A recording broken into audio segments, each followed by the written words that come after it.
everyone. Welcome back again to our channel Shriji Learning Economics. So बच्चे, today we will do the last unit of macroeconomics, that is foreign exchange and balance of payment. This unit has two chapters. One is foreign exchange and other is balance of payment, right? So इस chapter को I'll try my level the best कि एक ही short में आपको complete करके दे दूं, and at the end we will do the important questions of this chapter, PYQ and NCERT questions of this chapter, right? So here we go. Foreign exchange. Now foreign exchange is a combination of two words, foreign and exchange. So all the exchanges, all the currencies of the world except domestic currency हमारे लिए क्या है? Foreign exchange है. सो अगर मैं India की बात करूं, इंडिया की करेंसी क्या है? रुपी. सो इंडिया के लिए रुपी को छोड़ के बेटा सारे ही वर्ल्ड की करेंसी जो है वो क्या है? फॉरेन एक्सचेंज है, राइट? तो नेक्स्ट वर्ड जो आता है आपका एनसीईआरटी पढ़ोगे तो foreign exchange rate. Rate, foreign exchange और फॉरेन एक्सचेंज रेट दो अलग अलग टर्म्स हैं. फॉरेन एक्सचेंज रेट मींस कितने यूनिट्स ऑफ करेंसी चाहिए दूसरे करेंसी के in order to give the rupee, कि $1 के बदले में कितने रुपीस और ₹1 के बदले में कितने dollar. So if I say $1 is equal to ₹83, then and ₹1 is equal to 1/83. So exchange करने का रेट क्या है? That is known as foreign exchange rate. So two terms we have done till now, that is foreign exchange and foreign exchange rate, right? अब foreign exchange जो है that is of two types. One fixed exchange rate and other is flexible exchange rate, right? Fixed exchange rate क्या होता है? Fixed exchange rate is the rate which is determined by the government. So determined by the government is the value point. आप note कर लीजिए, underline this word. The rate which is determined by the government is known as a fixed exchange rate, right? And flexible exchange rate is the rate which is determined by the forces of demand for foreign exchange and supply of foreign exchange. So दो word हैं इसमें, government and इसमें क्या है? Forces of demand and supply. It is determined by the demand for foreign exchange and supply of foreign exchange, right? Demand for foreign exchange and supply of foreign exchange जो determine करता है वो rate क्या होगा आपका? Flexible rate of exchange, rate of exchange ROI, ROE, and this is fixed rate of exchange, right? अब इसको किसने डिटरमाइन किया बच्चे? इसको गवर्नमेंट ने डिटरमाइन किया और इसको demand for foreign exchange and supply of foreign exchange इसने डिटरमाइन किया, राइट? अब है कि गवर्नमेंट कैसे करेगी डिटरमाइन? सो गवर्नमेंट कोई there are two system under this fixed exchange rate में, जिसको हम बोलते हैं gold standard and Bretton Wood, right? सबसे स्टार्टिंग में क्या था कि गवर्नमेंट ने रेट ऑफ एक्सचेंज डिटरमाइन करा with the help of the gold. If I say 1 gram of gold is equal to ₹1000. I'm just giving you the hypothetical example, and 1 gram of gold is equal to $100. ठीक है, तो ये हम किसमें currencies की value को determine कर रहे हैं? इन टर्म्स ऑफ गोल्ड. तो 1 कट गया, क्या आ गया? $100 इज इक्वल टू ₹1000. ठीक है, 220 कट जाएगा, लेट इट बी दिस. तो क्या आएगा? $1 is equal to ₹10. So this is how it goes. मैंने सिर्फ अभी आपको ये बताया कि fixed exchange rate is determined by government, may be in the terms of, पहले किसमें में नहीं, पहले किसमें डिटरमाइन होता था? गोल्ड में, और उसके बाद आया Bretton Wood system. Bretton Wood system में क्या था, the value of the foreign exchange was determined in terms of dollar. Is that clear? So $1 is equal to this, something like that. Fine. ये है फिक्स्ड और ये है flexible. अब है कि अगर फिक्स्ड एक्सचेंज रेट बेटा आया तो हमने क्या इसकी प्रॉब्लम्स आई हमें कि we have to shift to the flexible rate of exchange. और इसके साथ let me tell you one thing, एक और रेट ऑफ एक्सचेंज भी आपने पढ़ना है जिसको हमने बोलना है मैनेज्ड फ्लोटिंग. Managed floating. ठीक है, is that clear? So fixed में क्या प्रॉब्लम्स आई, क्या मेरिट्स थे इसके, क्या डिमेरिट्स थे, बहुत हरिडली करेंगे क्योंकि इतना ज्यादा एक्सपेक्टेड क्वेश्चन नहीं है ये, but still it can be asked, you never know. तो क्या था फिक्स्ड एक्सचेंज रेट में, क्या है नंबर 1 तो क्या स्टेबिलिटी आएगी. स्टेबिलिटी कि पता है कि ये इस कंट्री का रेट ऑफ एक्सचेंज फिक्स्ड है for the couple of months और the whatever is the scene, ऐसे चेंज नहीं, रोज रोज चेंज नहीं हो रहा है. तो क्या आएगी इकोनॉमी में स्टेबिलिटी. दूसरा क्या है, फॉरेन इन्वेस्टमेंट आएगी. इन्वेस्टमेंट, ठीक है. फिर क्या, पॉलिसीज बनानी आसान हो जाएंगी. पॉलिसीज, कौन सी पॉलिसीज, मैक्रो इकोनॉमिक पॉलिसीज. तो अगर रेट ऑफ एक्सचेंज फिक्स्ड है बेटा तो क्या आएगी, इकोनॉमी में स्टेबिलिटी आएगी और लोग, foreign investors, they would love to come to our country to invest. So foreign investment will increase and it will be easy to make macroeconomic policies. बहुत बढ़िया है. पर क्या प्रॉब्लम आई कि अब हमने शिफ्ट कर दिया फ्रॉम फिक्स्ड टू फ्लेक्सिबल. तो प्रॉब्लम क्या आई, gold reserves.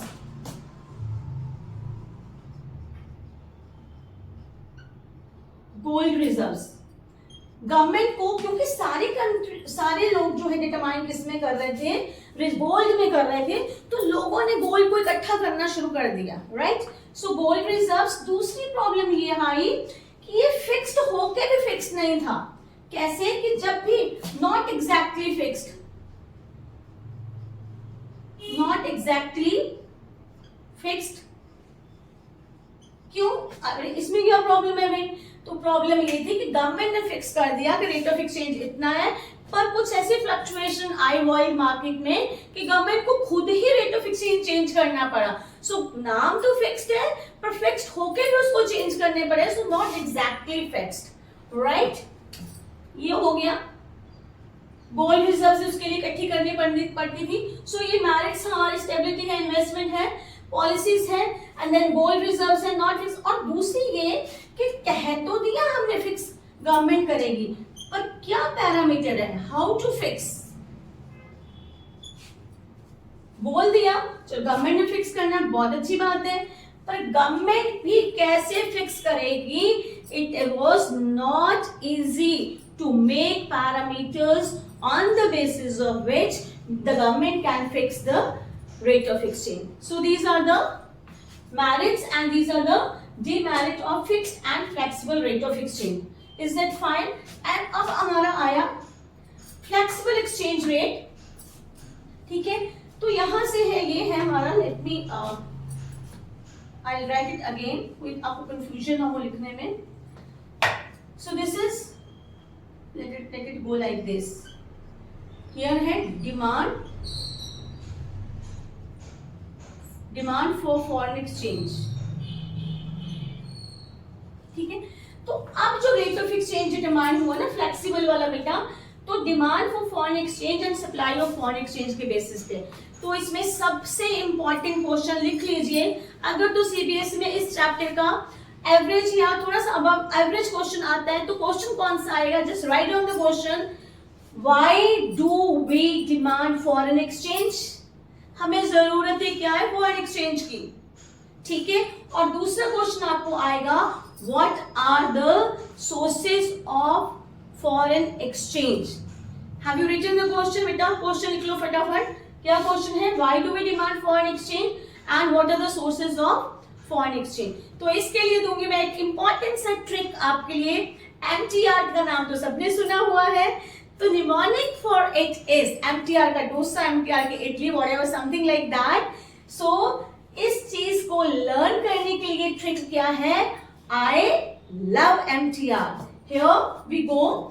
ILMTR. For this, I stands for I है, L love MTR. अरे मैम ये I love MTR क्या हो गया? पढ़ा रहे हो आप डिमांड फॉर फॉरेन एक्सचेंज और बता रहे हो I love MTR। तो ये जो मैं बताया है, ये मैंने आपको इसलिए बताया है कि आपको सारा का सारा याद हो जाए कि why do we demand foreign exchange? So I stands for import. अरे बच्चे, अगर आपने बाहर से, अपने मतलब हमने डोमेस्टिक कंट्री ने बाहर से कुछ मंगवाना है तो फॉरेन करेंसी चाहिए। सो इसके लिए मुझे क्या चाहिए? Foreign currency. तो I will demand foreign exchange to import, right? If I want to invest, अगर मुझे फॉरेन कंट्रीज में इन्वेस्टमेंट करनी है तो भी मुझे फॉरेन एक्सचेंज चाहिए। आई से दो हो गए, इंपोर्ट के लिए चाहिए, इन्वेस्टमेंट के लिए चाहिए। इसको बहुत आगे एक्सप्लेनेशन नहीं करना, आपने नाम बस पता होना चाहिए। On 1, 1, 2, 2 lines you can write yourself. And then stands for M stands for medical के लिए। अगर किसी ने मेडिकल ट्रीटमेंट के लिए बाहर की कंट्री में जाना है तो भी उसको क्या चाहिए? Foreign exchange. इसके साथ एक और पॉइंट है, एजुकेशन के लिए जाना है तो भी है, ये एक्स्ट्रा टाइम है, ये आई लव MTR में नहीं आता है। So M for medical and then T है टूरिज्म, टूर के लिए जाना है आपने। अगर बाहर घूमने के लिए जाना है तब भी आपको क्या चाहिए? फॉरेन एक्सचेंज चाहिए। And then next is remittance, R stands for remittances. Remittances, so I love MTR, import के लिए चाहिए, इन्वेस्टमेंट के लिए चाहिए, मेडिकल के लिए चाहिए, एजुकेशन के लिए चाहिए, टूरिज्म के लिए चाहिए, रेमिटेंस। अब आप बोलोगे मैम ये बाकी तो सब क्लियर है, ये रेमिटेंसेस क्या है? रेमिटेंसेस है बेटा कि अगर हम लोगों ने बाहर से कोई इंजीनियर बुलवाया है, टेक्नीशियन बुलाया है या कोई भी पर्सन बुलाया है, तो उसको जो पेमेंट करनी है हमने, तो उस करेंसी में जब हमें पेमेंट करनी पड़ेगी, that is called remittances. Is that fine? So this is all about why do we demand foreign exchange. और एक बहुत बढ़िया सा सरप्राइज है आपके लिए कि sources of supply of foreign exchange learn भी नहीं करना पड़ेगा आपको, same he point I love MTR है। अरे वो कैसे? वो ऐसे कि अगर ये सब चीजें हम कर रहे हैं, डोमेस्टिक कंट्री कर रही है, तो डिमांड होगी। अगर यही सब चीजें फॉरेन कंट्री वाले कर रहे हैं तो वो लोग हमारी कंट्री में क्या लेके आएंगे? Foreign exchange. अगर बाहर की कंट्री को इंपोर्ट करना है हमारी कंट्री से, तो जब वो यहां से लेके जाएंगे तो हमें क्या लेके जाएंगे? Foreign currency. ठीक है? So again if they come here for tourism, then so same points हो गए यहाँ पर। अगर वो मेडिकल के लिए आते हैं तो पैसे लेके आएंगे, टूरिज्म के लिए आएंगे तो लेके आएंगे, रेमिटेंसेस हमने के लिए हमारे लोगों को देनी है तो होगा। So this points will be the same. Have you got it what I mean to say? Same point है आई लव MTR। हम कर रहे हैं, अगर हमें चाहिए तो वो क्या है? डिमांड करेंगे फॉरेन एक्सचेंज। अगर वो कर रहे हैं, फॉरेनर कर रहे हैं, मींस फॉरेन कंट्रीज वाले कर रहे हैं, तो क्या हो जाएगा? वही sources of demand, sources of foreign exchange. Is that clear? So यहां तक था आपका फिक्स्ड एंड फ्लेक्सिबल। और अब जो मैं कराने जा रही हूं आपको, ये तो मैंने बोला था दीज आर टू इम्पॉर्टेंट, ये अच्छे से कर लेना। ठीक है? आगे जो इंपॉर्टेंट पॉइंट जो यूजुअली PY, मैंने बोला था आपको कि मैं PYQ के क्वेश्चन भी साथ साथ डिस्कस करूंगी। तो जो इंपॉर्टेंट टॉपिक है इसमें, इसके अंदर बेटा हम पढ़ते हैं दो चीजें। फिक्स्ड वाले में क्या है? Devaluation of a currency, devaluation of currency. कौन सी करेंसी की बात कर रही हूं मैं यहां पर? डोमेस्टिक करेंसी की। And then there comes revaluation of a currency.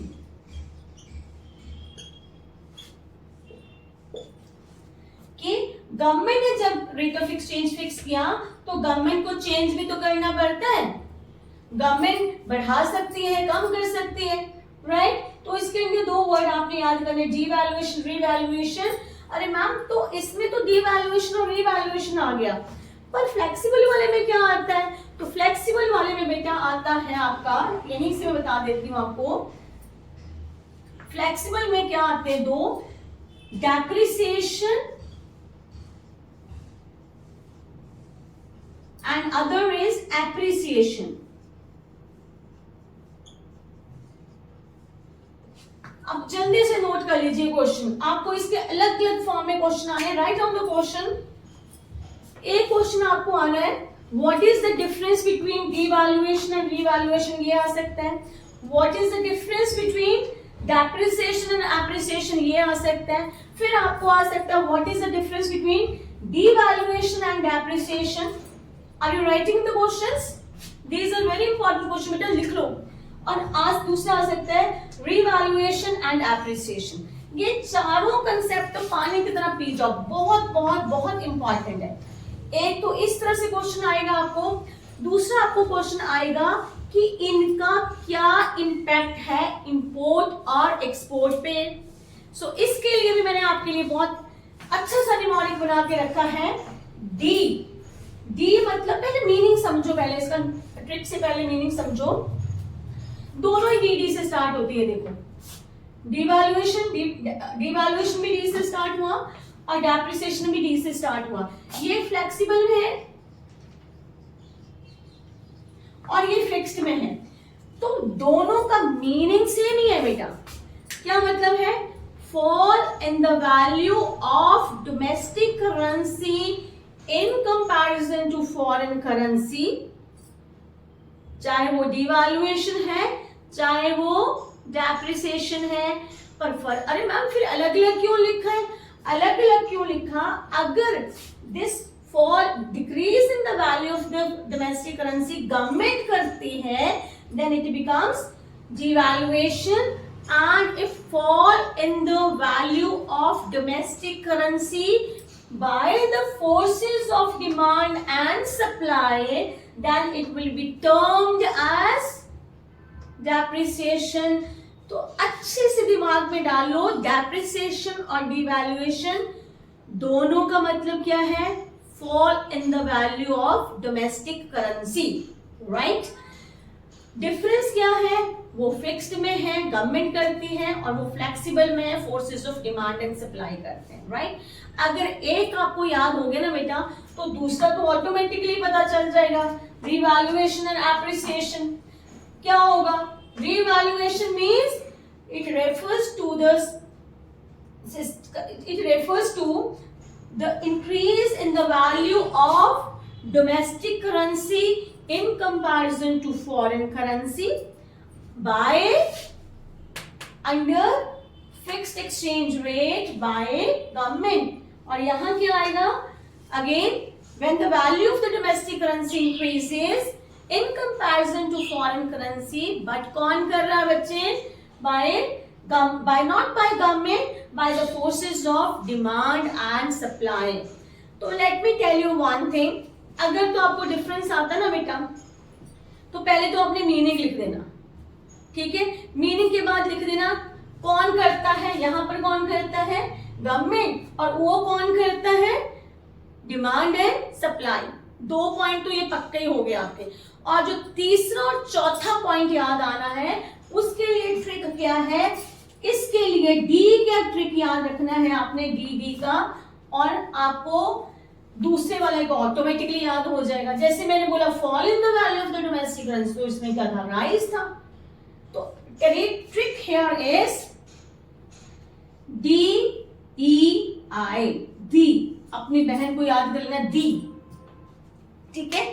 D stands for, आप इसको चाहे डेप्रिसिएशन समझो, चाहे आप इसको क्या समझो, अभी डिवैल्यूएशन समझो। इम्पैक्ट क्यों मैंने बोला कि एक समझो? क्योंकि दोनों का इम्पैक्ट इंपोर्ट और एक्सपोर्ट पे सेम ही है, ठीक है? सो डी अगर डिवैल्यूएशन है तो आपका एक्सपोर्ट क्या करेगा, इंक्रीज। ये तो मैंने ट्रिक बताया कि याद करने के लिए। होता कैसे ना बेटा, ये भी मैं आपको बताऊंगी। डी याद रखना आपने। डी मतलब DEI, डिवैल्यूएशन में एक्सपोर्ट क्या होता है, इंक्रीज। डी। जब भी क्वेश्चन पूछूं बेटा what is the impact of the devaluation on export, अच्छा डी पूछा, डी याद कर लेते हैं। D is devaluation, E export, I increase. So devaluation में एक्सपोर्ट क्या होते हैं, इंक्रीज। अब बोलो मैम ये होता कैसे है, तो ये समझो, अगर डी याद हो गया तो दूसरा क्या है बेटा आपका, री, आर है ना, आर है, रीवैल्यूएशन है, और उधर क्या है, रीवैल्यूएशन है, एप्रिसिएशन है, तो उसमें क्या होना है, आई आई, RII लिख लो, या AII, artificial intelligence, AII।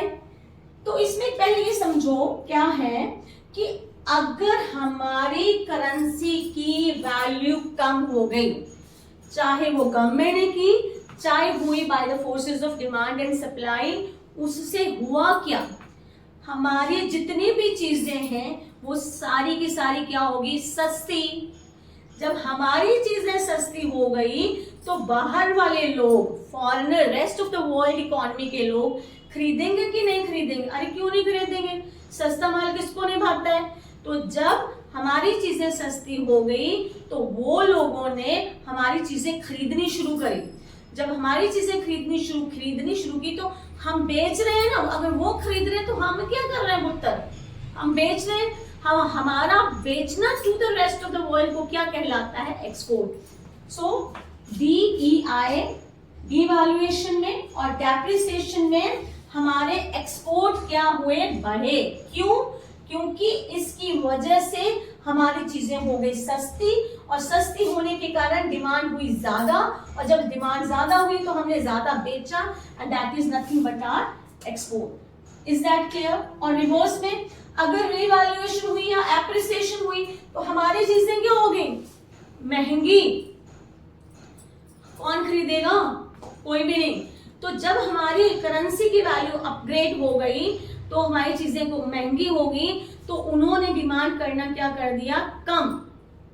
Is that clear. या उन्होंने डिमांड करना कम कर दिया, या हमने क्या किया, हमारी महंगी तो हम अपनी नहीं खरीद रहे हैं, हम कहां से खरीदेंगे, बाहर से, क्योंकि बाहर वाले सस्ते बढ़ रहे हैं, तो हमारा इंपोर्ट क्या हो जाएगा, इंक्रीज। Is that clear.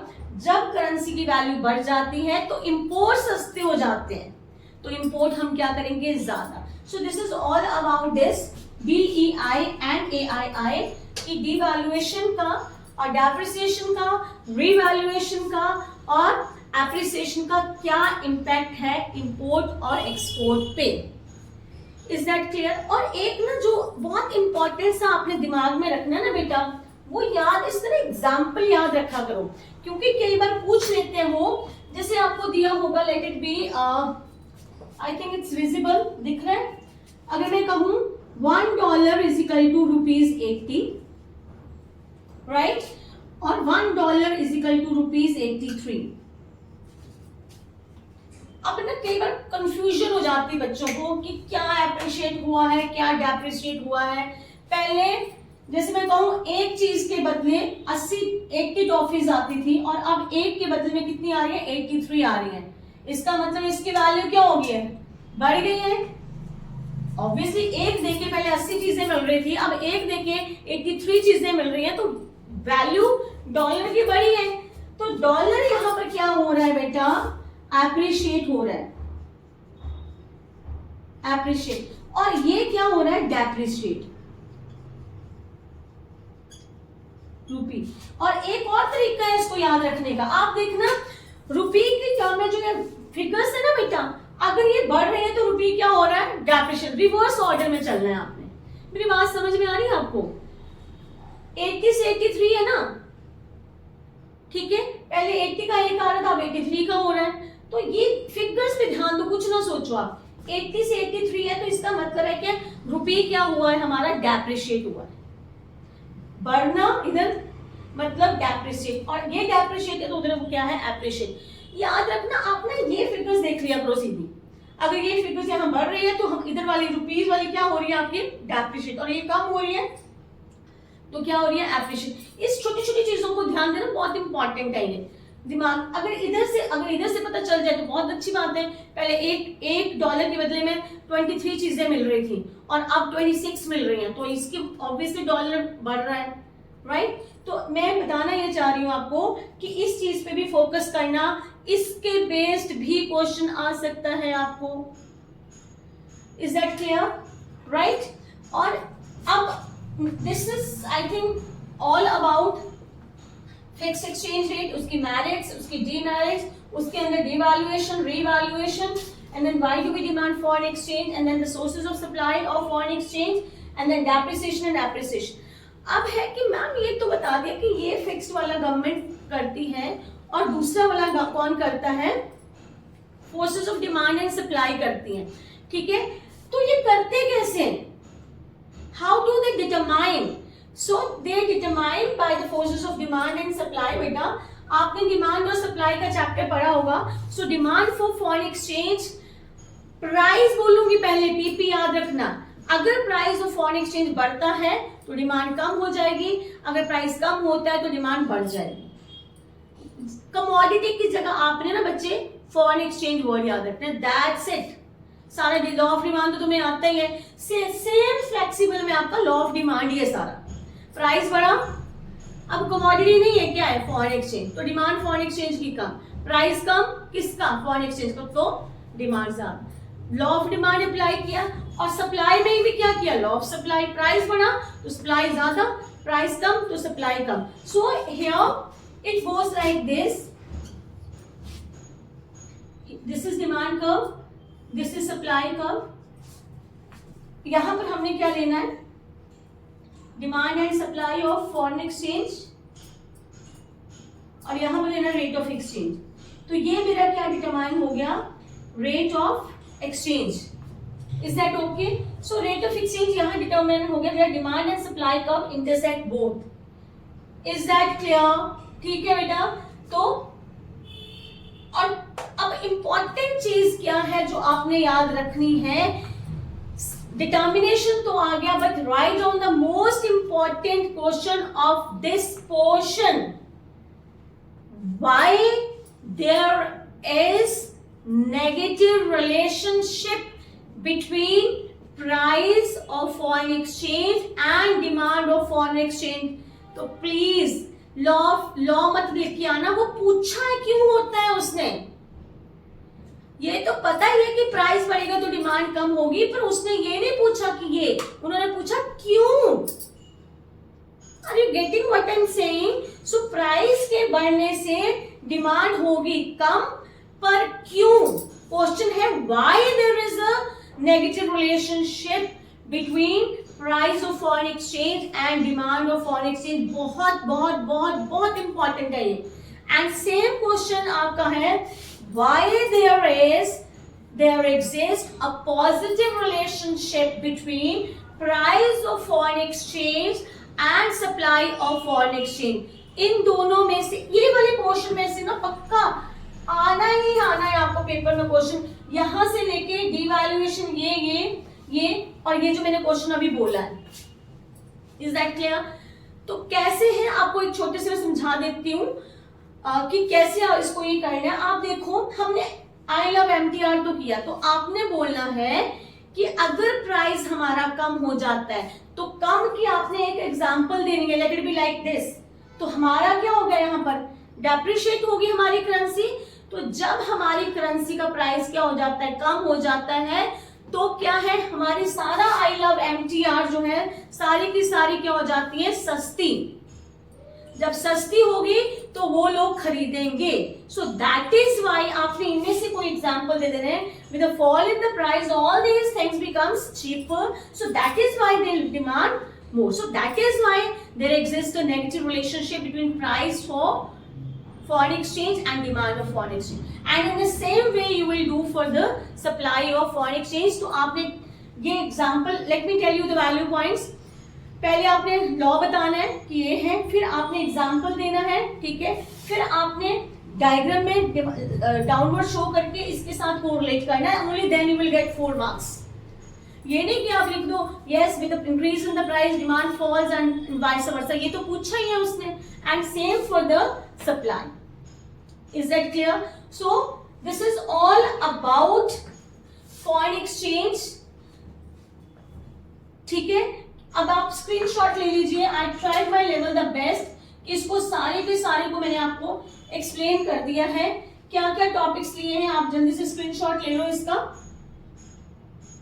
ठीक है, अब इसके ना थोड़े इंपॉर्टेंट क्वेश्चन बच गए जो मैंने आपको बताना चाहती थी कि अब क्वेश्चन आपको एक और आना है कि what will happen to the rate of exchange when demand for foreign exchange increases. तो पिछला +1 का याद कर लो बेटा. पीपी पहले प्राइस हो तो कैसा रिलेशनशिप है, तभी लॉ ऑफ डिमांड अप्लाई करता, लॉ ऑफ सप्लाई.